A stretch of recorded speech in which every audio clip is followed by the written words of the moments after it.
LDF യും UDF തമ്മിലാണ് പോരാട്ടം. LDF UDF തമ്മിലാണ്. BDJS CPM ധാരണയാണ്. ഈ BDJSന്റെ സ്ഥാനാർത്ഥിക്ക് ബാറുകൾ എത്രണ്ണം ഉണ്ടെന്ന് വിചാരിക്കും. അത് തുടങ്ങാൻ സഹായം ചെയ്തത് ആരാന്ന് വിചാരം. അതിന് രാത്രി 12 മണി വരെ നടത്താൻ സമ്മതം കൊടുത്ത ആരാന്ന് വിചാരം. AC മൊയ്തീൻ എൻ്റെ എതിർ സ്ഥാനാർത്ഥി, അദ്ദേഹത്തെ കുറിച്ച് വ്യക്തിപരമായ ആരോപണമൊന്നും ഞാൻ ഉന്നയിക്കുന്നില്ല. വ്യക്തിപരമല്ലല്ലോ അത്. ഞാൻ വർഷങ്ങളായി 27 വർഷമായി ഒരു സഹകരണ ബാങ്കിൻ്റെ പ്രസിഡന്റ്. എൻ്റെ ബാങ്കിൽ ഡെപ്പോസിറ്റ് ചെയ്തിട്ട് പണം തിരിച്ചു കിട്ടാതെ ആരും ആത്മഹത്യ ചെയ്തിട്ടില്ല. അതിൻ്റെ പലിശ കിട്ടാതെ മരുന്ന് വാങ്ങാതെ ആരും മരിച്ചിട്ടില്ല. എൻ്റെ ബാങ്കിൽ ഒരാളും മരിക്കാത്തത് കൊണ്ട് എനിക്ക് സുഖമായി ഉറങ്ങുന്നു. മരിച്ചവരുടെ പ്രേതം എന്നെ വേട്ടയാടുന്നില്ല. ഞാൻ ജയിച്ചതിനെ ഈ നാടിൻ്റെ മകനല്ലേ, അവരെന്നെ വിശ്വസിച്ച് ഏൽപ്പിക്കുന്നത്. നാടിൻ്റെ മകനാണല്ലോ. അവരെന്നെ വിശ്വസിച്ച് അവരുടെ ചങ്ക് പറിച്ച് തരുമ്പോൾ എൻ്റെ ജീവൻ ഞാൻ അവർ കൊണ്ടുവരും. സാർ നമസ്കാരം. പ്രചരണമൊക്കെ എങ്ങനെ പോകുന്നു സാർ? നല്ല രൂപത്തിൽ നിങ്ങൾ കണ്ടില്ലേ? അതെ അതെ. സ്ത്രീകളും കുട്ടികളും അടക്കം നല്ലൊരു സ്വീകരണമാണ് എല്ലാ ഏരിയയിലും. എന്തായാലും ഈ പ്രാവശ്യത്തെ ഇലക്ഷൻ കുറച്ചും കൂടി ടൈറ്റ് ആയിരിക്കുമല്ലോ. കൃത്യമായിട്ട് ഒരു ട്രയാങ്കുലർ മത്സരം ഇവിടെ ഉണ്ടെന്ന് പറയാൻ പറ്റുമോ? അതോ UDF LDF തന്നെയായിരിക്കുമോ? ഇപ്പോൾ BDJSന്റെ ഒരു സ്ഥാനാർത്ഥി കൂടി രംഗത്തേക്ക് വന്നേക്കുന്നതുകൊണ്ട് ഇവിടെ LDF യും UDF തമ്മിലാണ് പോരാട്ടം. LDF UDF തമ്മിലാണ്. BDJS CPM ധാരണയാണ്. ഈ ഒരു ആരോപണം കുറച്ചായിട്ട് മുന്നോട്ട് വെക്കുന്നുണ്ട്.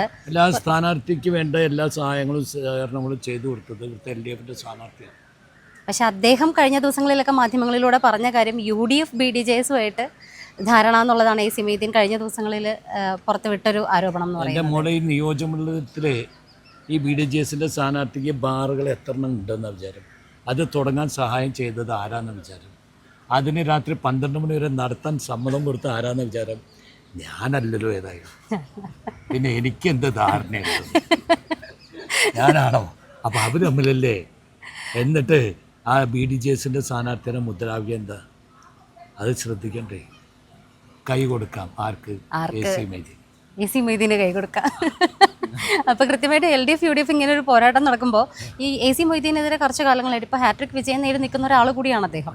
അപ്പോൾ കഴിഞ്ഞ 10 വർഷക്കാലമായിട്ട് ഇങ്ങനെ നിൽക്കുമ്പോഴും അദ്ദേഹത്തിനെതിരെ ഒരുപാട് ആരോപണങ്ങൾ വന്നിട്ടുണ്ട്. ഇപ്പോൾ ന്യായീകരിക്കാനായിട്ട് പറയുന്നത് അദ്ദേഹത്തിൻ്റെ ബാങ്ക് ബാലൻസുകളൊക്കെ മരവിപ്പിച്ചതൊക്കെ ഹൈക്കോടതി റദ്ദാക്കി എന്നാണ് പറയുന്നത്. പക്ഷെ അപ്പോഴും ആ വന്നിരിക്കുന്ന ആരോപണങ്ങളും കേസുകളും ഒക്കെ അവിടെ തന്നെ നിൽക്കുന്നുണ്ട്. പക്ഷെ അത് കരുവന്നൂർ എടുത്ത് പറയത്തക്ക രീതിയിൽ എവിടെയും പ്രചരണ ആയുധമായിട്ട് ഞാൻ കാണുന്നില്ല. പ്രചരണ ആയുധം അത് ജനം ഏറ്റെടുക്കേണ്ടതാണ്. AC മൊയ്തീൻ എൻ്റെ എതിർ സ്ഥാനാർത്ഥി, അദ്ദേഹത്തെ കുറിച്ച് വ്യക്തിപരമായ ആരോപണമൊന്നും ഞാൻ ഉന്നയിക്കുന്നില്ല. വ്യക്തിപരമല്ലല്ലോ അത്. ഞാൻ വർഷങ്ങളായി 27 വർഷമായി ഒരു സഹകരണ ബാങ്കിൻ്റെ പ്രസിഡന്റ്. എൻ്റെ ബാങ്കിൽ ഡെപ്പോസിറ്റ് ചെയ്തിട്ട് പണം തിരിച്ചു കിട്ടാതെ ആരും ആത്മഹത്യ ചെയ്തിട്ടില്ല. അതിൻ്റെ പലിശ കിട്ടാതെ മരുന്ന് വാങ്ങാതെ ആരും മരിച്ചിട്ടില്ല. എൻ്റെ ബാങ്കിൽ ഒരാളും മരിക്കാത്തത് കൊണ്ട് എനിക്ക് സുഖമായി ഉറങ്ങുന്നു. മരിച്ചവരുടെ പ്രേതം എന്നെ വേട്ടയാടുന്നില്ല. സ്വസ്ഥമായിട്ട് രാത്രി ഉറക്കം കിട്ടും. അങ്ങനെ പ്രേതങ്ങൾ വേട്ടയാടുന്നയാളെ മൂന്നാം തവണയും പറയുന്നില്ല മോളെ. എൻ്റെ കൈകൾ ശുദ്ധമാണ്. കനമില്ല. അതെ, മടിയിൽ എൻ്റെ കരങ്ങൾ ശുദ്ധമാണെന്നാണ് ഞാൻ തുടക്കത്തിൽ പറയുന്നത്. അത് കുന്നംകുളം ജനം ഏറ്റെടുത്തിരിക്കും. എന്തായാലും മുൻ MLAയുടെ മകൻ എന്ന് പറയുന്ന ഒരു പാരമ്പര്യം കൂടിയുണ്ട്. എനിക്ക് വളരെ അഭിമാനം. എൻ്റെ അച്ഛന് വളരെ ബന്ധങ്ങളുള്ള സ്ഥലം കുന്നംകുളത്താണ് എൻ്റെ അച്ഛൻ പഠിച്ചത്, ഞാൻ പഠിച്ചത്. അച്ഛൻ്റെ കൂടെ ചെറുപ്പത്തിൽ വരുമ്പോൾ ഒട്ടനവധി ഈ ബന്ധങ്ങൾ എനിക്കിവിടെ ഉണ്ട്. ആ ബന്ധങ്ങളൊക്കെ പുതുക്കുന്നു. കൃത്യമായിട്ടും അപ്പോൾ UDF കാൻഡിഡേറ്റ് അല്ലെങ്കിൽ പാർട്ടിയുടെ ഒരു പിന്തുണ എന്നല്ലാതെ സാറിൻ്റേതായിട്ടൊരു വ്യക്തിപരമായിട്ടുള്ളൊരു ബേസ് ഉണ്ടല്ലോ ഈ നാട്ടിൽ. അപ്പോൾ അങ്ങനെ ആ ഒരു രീതിയിൽ ജയിച്ച് വന്നു കഴിഞ്ഞാൽ ഈ നാട്ടുകാർക്ക് മുന്നിലേക്ക് വെക്കുന്ന ഏറ്റവും വലിയൊരു ആദ്യത്തെ സമ്മാനം എന്തായിരിക്കും? ഞാൻ ജയിച്ചതിനെ ഈ നാടിൻ്റെ മകനല്ലേ, അവരെന്നെ വിശ്വസിച്ച് ഏൽപ്പിക്കുന്നത്. ഇവിടെ നാടിൻ്റെ മകനാണല്ലോ. അവരെന്നെ വിശ്വസിച്ച് അവരുടെ ചങ്ക് പറിച്ച് തരുമ്പോൾ എൻ്റെ ജീവൻ ഞാൻ അവർ കൊണ്ടുപോകും. ഇവിടുത്തെ ഏറ്റവും വലിയൊരു പ്രശ്നം എന്ന് പറയുന്നത് കുടിവെള്ള പ്രശ്നമായിട്ടാണ് ഇപ്പോൾ ഉയർത്തി കണ്ടൊരു വിഷയം. അപ്പോൾ അതായിരിക്കുമോ ആദ്യത്തേത്? ഒരുപാട് പ്രശ്നങ്ങൾ.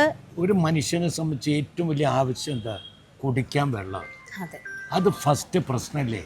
അത് ഇത്ര കാലമായിട്ട് ഇവിടെ അമ്മമാരും ഉമ്മമാരൊക്കെ റോട്ടിൽ ഈ കൊടായിട്ട് നിൽക്കുന്ന വിഷമം തോന്നും. അല്ല, തുടരണം എന്ന് പറഞ്ഞിട്ട് വീണ്ടും റിപ്പീറ്റേഷൻ വരുമെന്ന് ഉറപ്പവർ പറയുമ്പോൾ ഈ 10 വർഷം കൊണ്ട് ഈ കുടിവെള്ള പ്രശ്നത്തിന് അവരുടെ സർക്കാർ തന്നെ ഭരിച്ചിട്ടും യാതൊരു വിധത്തിലുള്ള വ്യത്യാസം വരുത്താൻ സാധിച്ചിട്ടില്ല. അപ്പോൾ പെട്ടെന്ന് UDF ഇപ്പോൾ വരുമ്പോൾ ഇപ്പോൾ നിങ്ങളുടെ പാർട്ടി അധികാരത്തിലേക്ക് വരികയാണെങ്കിൽ മൊത്തത്തിൽ പൂച്ച പെറ്റ് കിടക്കുന്ന ഒരു ഖജനാവിൽ പുതിയൊരു തുടക്കം കുറിക്കാനായിട്ട് കുറച്ച് പാടായിരിക്കില്ലേ? അവരെ കുടിവെള്ളത്തിനേക്കാളും കൂടുതൽ സപ്ലൈ ചെയ്തിരിക്കുന്ന എന്താ പറയുക, രാസൽ ഏരിയ. അതെ, എല്ലാ ഏരിയയിലും കുടിവെള്ളം ആവശ്യമില്ല. രാസൽ ഏരിയ ഒരു തലമുറയെ തകർക്കുക. പൂച്ച പെറ്റ് കിടന്നാലും എന്ത് കിടന്നാലും മനുഷ്യന് ആവശ്യം വെള്ളം, അതിന് ഫണ്ട് ഉണ്ടാക്കിയേ പറ്റൂ. അതൊരു ഗവൺമെൻറ്റിൻ്റെ ഉത്തരവാദിത്തമാണ്. ആ ഉത്തരവാദിത്തം നിറവേറ്റും. അതിവിടുന്ന് ജയിച്ചാൽ എന്തായാലും UDF ഗവൺമെൻറ് ആണെങ്കിലും അല്ലെങ്കിലും, UDF ഗവൺമെൻറ് അല്ലാത്തൊരു പ്രശ്നം വരുന്നില്ല. 100-ൽ പരം സീറ്റോടുകൂടി ഞങ്ങൾ വരും. അതിലൊന്നും ഒരു തർക്കമില്ല. ഈ കുന്നംകുളത്തെ കുടിവെള്ള പ്രശ്നം പരിഹരിക്കും. ആദ്യത്തെ ഒരു വാഗ്ദാനം അത് തന്നെയായിരിക്കും. അതന്നെ ആദ്യം തന്നെ ഫസ്റ്റ്. 10 വർഷങ്ങൾ വാഗ്ദാനം മാത്രമായിരുന്നു, നടപ്പിലാക്കലുകൾ ഇല്ലാത്ത 10 വർഷം എന്ന് നമുക്ക് ഉറപ്പിച്ച് പറയാൻ പറ്റുന്ന അവസ്ഥയിലേക്ക് ഇപ്പോൾ വാഗ്ദാനം കൊടുക്കണം എന്ന് ഞാൻ പറയുന്നില്ല, നടത്തി കാണിക്കാനായിട്ട് എല്ലാ വിജയാശംസകളും നേരം. ഞാൻ പറഞ്ഞ വാക്ക് പാലിക്കുന്ന ഒരു അച്ഛൻ്റെ മകനാന്ന് കുട്ടിക്ക് അറിയില്ലെങ്കിൽ ഇവിടുത്തെ ഉറപ്പായിട്ടും അറിയാം. അപ്പം ഞാൻ പറഞ്ഞ വാക്കാണ്. ഉറപ്പായിട്ടും അത് ഏറ്റെടുത്തുകൊണ്ടാണ് ജനം എന്നെ സ്വീകരിക്കുന്നത്. അപ്പോൾ ഉറപ്പായിട്ടും നമുക്ക് താങ്ക് യു. എല്ലാ വിജയാശംസകളും. ഇത്